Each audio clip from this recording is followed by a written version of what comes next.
kids are born with no arches. And somehow, over the first 2 to 3 years of their life, they make arches. No woman knows how to make a baby. They just happen. The commercialization of running has changed the way we fundamentally think of it. And instead of saying, my feet are strong and capable and can do this, I say, what running shoes should I have? And it's like, it's been so beaten into us that it's hard to think about that, which is all I really want people to say. It's like, your feet, if anything in your body should be correct, like nailed down by your evolution, it's your feet. They're how we interact with the world. What can your feet fix? Are you seeing, like, because you're doing a lot of stuff, you're helping a lot of people.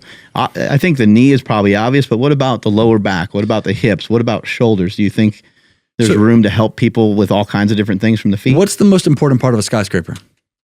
The base. Yeah, base. So why is that? It's what everything is sitting on top of, yeah. Exactly. So if your arches are collapsed, think about it just as a stacking process. If this leans just a little bit over, too much, it falls over. That is what happens. So I'm holding a water bottle and tipping it over. I want to say this too. Think about this for everyone. Like, everyone here is a lifter, right? Imagine that right now he's going to be talking to us about how we can strengthen and build our feet, your base, the thing that you reproduce force through, that's taking care of this foundation. If you can build the strength of your feet, imagine how much more you're going to be able to squat. Imagine how much more force you're going to be able to create through your feet when you deadlift. The amount of leg drive you're going to be able to create when you bench. Imagine how it's going to translate to those numbers just by having the dexterity, your mobility. Jesus Christ, there's everything. I'm sorry. I'm so intangible and just way out here. And I get what you're saying. Think about this. How much can you deadlift if you don't work on your grip? Like, if you don't hold on to the bar?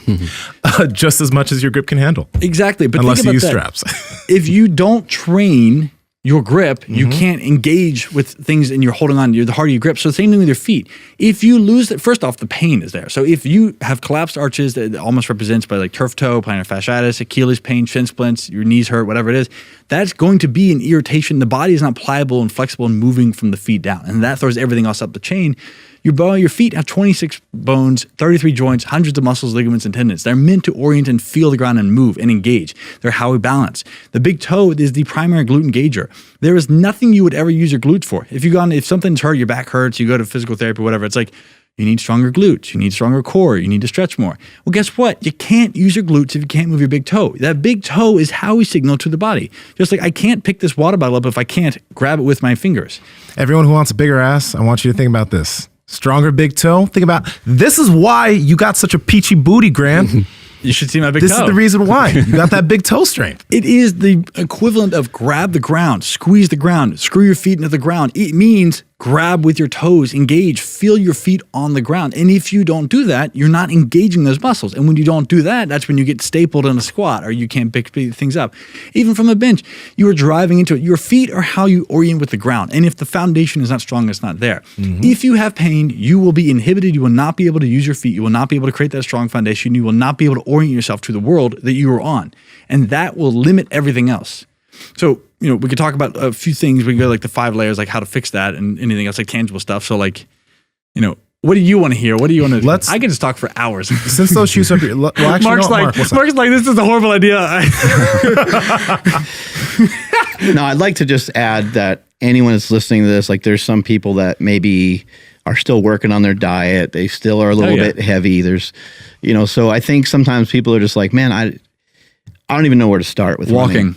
But yeah, I think walking is excellent. And I also think that running hills is a really great place to start, or even just pushing a sled, not running with a sled, but just pushing a sled. Josh Bryant, who does a lot of programming for a lot of powerlifters, will have people sometimes run with a sled and he'll have them go like 70% and just use very light weight, because most people that are bigger, they need to be slowed down because they haven't been practicing running. A lot of people haven't been practicing running. Like it's odd when you're myself and you go out and run, you're like, I don't really think I've run much in like 20 something years. Like strange. Like I should have never, there you go. Should.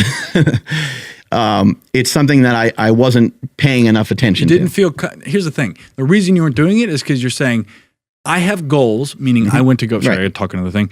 I have goals I want to do. Right. This I don't feel confident to do. And if the risk of me going and doing this thing is not worth blowing on hamstring and knee, therefore I don't trust myself. Therefore I don't do it. And there were some versions of that I would do, because like we did the stairs, out near the beach, and I would run hills a little bit, but I'd always walk downhill and I'd always walk the flat parts, because I'm like, I think I'm going to like F myself up. But people listening that aren't confident in themselves, I would encourage you to go to a field, get barefoot, just walk, see how that feels.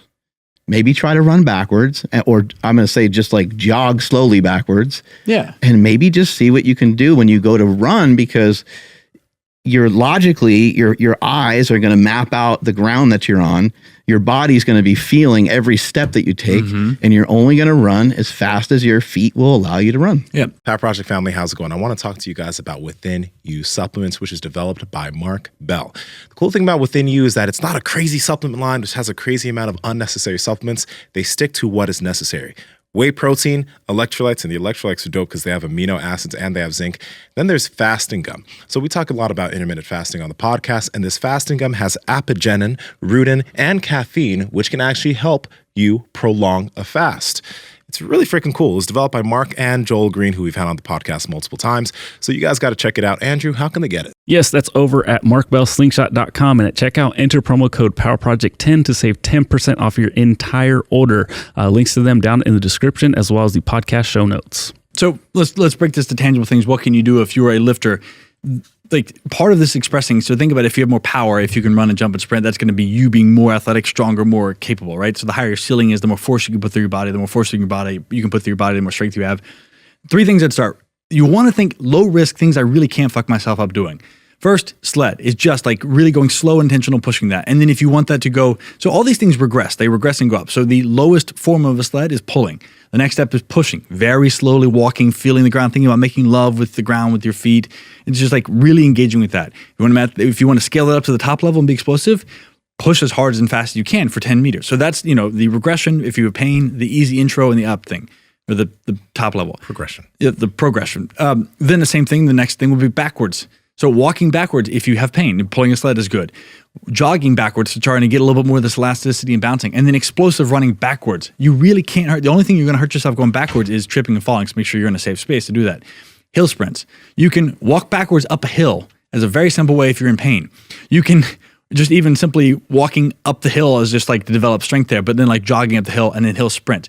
You really, I'm telling you, backward sprinting, sled pushing, uphill sprints, those are the 3 things that you really can't fuck yourself up, but you can scale those up. You can run as hard as you want up a hill. You can push a sled as hard as you want, and you can backpedal sprint as hard as you want. And assuming you don't step on a rock, or you don't do the outlier things, those things allow you onboarding ramps to add this stuff in. And slowly you start to develop, because those are all strengthening the muscles you use for running and explosiveness as well. And then you get more confidence. And then if you want to go, you do not have to. I think everyone should be able to. If you cannot go and run at least do like 80% sprints, you probably should not, it is probably best that you don't go and run. It's like saying, if you have a blown out tire in your car and I put the spare on there, this is your reminder to go blow up your spare tire because it's probably flat. I put it on, they say, don't drive over 45 miles an hour. Why? Well, because it's not rated for that. So you could say, well, that's stupid. I'm going to go do this when I should be able to do this. It's like, no. Let's back up and say, you would want to go and get real tires that are rated for that speed. So if you don't go, let's say you don't go sprint because you don't feel like your body can maintain that and do that safely, then let's say, all right, what do I need to do to address this and to change out the tires, so to speak, to build up that trust? And these are things you could do. And then once you do that, then you start to get more confident. I think doing some barefoot strides really give you good feedback. So you're going to run correctly. You're going to not overstride. Most injuries happen, people overstride. They reach too far out because they're heel striking. Instead of shortening that stride, which happens naturally when you're barefoot, and you just do what are build-up strides. You slowly build up, maybe get to 60%, and you slowly build back down. You walk back for rest. You walk backwards if you want.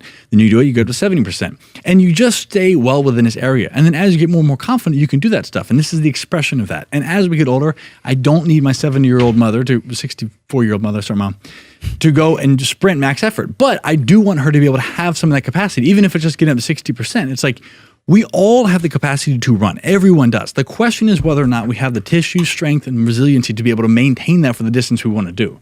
So that's where you build up. And as I go from being able to not run at all to being able to just barely, stride and do some jogging, running, then to being able to go 60%, 70%, what I'm doing is I'm raising up the ceiling.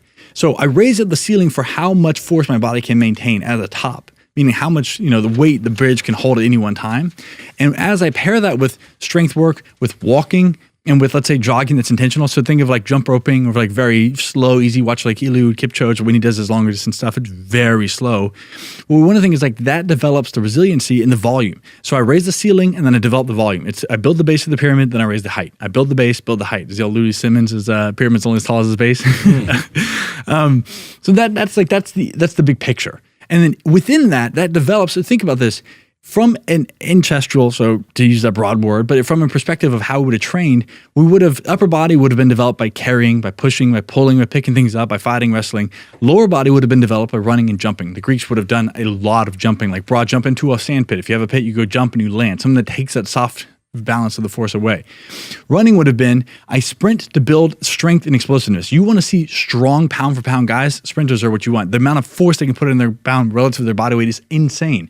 And then you think, okay, that's part of the equation, but what about the volume? I'm bouncing back and forth, I'm developing this. Think about this, walking, the form of walking, when you land, you slightly invert your foot, you walk, you roll up through the fourth and fifth metatarsal, cross to the big toe and push off the big toe, is the same thing as sprinting, or as running, minus the heel part. You just land and you pronate across. But the same function and motion you have with this stuff develops the tissue resiliency. So after 100, so you go and you 10,000 steps. That's 5,000 steps each foot that you're developing that, right? Think about that. If you're intentional, and this is the thing, is you go and wear like none of these are the Hokas. If you're wearing shoes that let you kind of flap the ground every single time, down every single time, and you're not getting the feedback, you're not getting those feet stronger, then you can go walk 20,000 steps and actually be loading your body in a way that's not helpful, but it's still volume and you're not developing the resiliency. So you can make your feet stronger with just like some minimalist shoes, you think? Think about this from a perspective, your feet, I want to make this as simple, as easy of an onboard for anyone listening as possible. It is not go do my process. It is not, I do have a process if you're in pain, just so you know. But it is not like you need to do my technique. You need to do my philosophy. It's like your feet need a bare minimum. There's 5 steps we can go over to just like barely get your feet moving. And once you get that started and you move with feedback, it is a snowballing thing. It's so accessible. Everything. There is like, think about this. Kids are born with no arches. And somehow, over the first 2 to 3 years of their life, they make arches. No one knows how to, no woman knows how to make a baby. They just happen. No kid knows how to make an arch. They just ever see a baby getting pushed around the stroller? Their little toes are always going. They're thinking, they're feeling. So if a kid can do it, it's doing itself. It's like a battery of a car. The more you drive it, the more it gets charged. So if a kid can engage and do this, you can do it too. So the question is, if your feet are hurting in minimalist shoes, if they're not strong, if they're, let's say they're weak and you're in pain, then something isn't getting that snowballing process. But once you get the beginning foot introduction, it's a snowballing thing that continues to build up momentum and they get stronger and stronger by doing it. This is not something you're like, you need to spend 40 minutes every day doing your active release therapy for your feet and then do all my specific motions before you even think about putting on a shoe and before you even think about squatting. It's like, that's overwhelming. So just changing into a shoe like this guy here might help? That's one of the best things you could do. But please be in mind, there's 3 mistakes people make, one of which is they just changed the shoe. So that's like, I just changed the shoe. My foot has been in a shoe like this, where you see there's like a very narrow toe box. Nike just doesn't like the fact that people have pinky toes. But it's like that, or thick socks and smash them together. This has inhibited you. It's like if you've been in a bad relationship your whole life or a bad job, you've never thought about yourself as an individual, guess what? You're not going to just be able to be in a good relationship. It's like you got to learn that pattern. Hey, wait, before you go, you got this far. That means that you've enjoyed the heat that we're continuing to bring you. So listen, like the video, comment something down below. We'll reply back and subscribe to the channel because we continue to bring you the heat. Seriously, do it. Love you. Bye.